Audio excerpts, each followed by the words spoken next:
ৰাষ্ট্ৰৰ কাৰণে হোক আমি নিজকে সুস্থ ৰাখিব লাগিব। আমি যদি সুস্থ থাকোঁ তেতিয়াহে আমি দেশৰ কাৰণে নিজৰ পৰিয়ালৰ কাৰণে হোক দেশৰ কাৰণে ৰাষ্ট্ৰৰ কাৰণে আমি কাম কৰিব পাৰিম। গতিকে আমাক নিজকে সুস্থ ৰাখিব লাগিব আৰু সুস্থ ৰাখিবৰ কাৰণে আমাৰ মানসিকভাৱে আমি প্ৰস্তুত থাকিব লাগিব। তাৰ বাবে লাগিব যোগ। যোগৰ দ্বাৰাই আমি সেইখিনি কৰিব পাৰোঁ।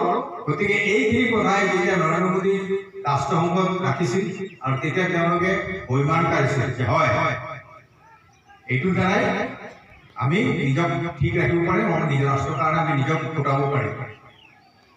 যাৰ বাবে আজি এই 21 জুন তাৰিখটো ৰাষ্ট্ৰসংঘই আন্তঃৰাষ্ট্ৰীয় যোগ দিৱস হিচাপে স্বীকৃতি প্ৰদান কৰিলে।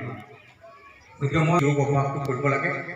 যোনে যিমান সময় পাৰে, সময় কম থাকিলে 15 মিনিট 20 মিনিট আধা ঘণ্টা কৰা, যদি সময় কম থাকে, আৰু সময় থাকিলে অলপ বেছিকৈ কৰিব। একেলগত বেছি কৰিব নালাগে। যিখিনি নিয়ম আমাৰ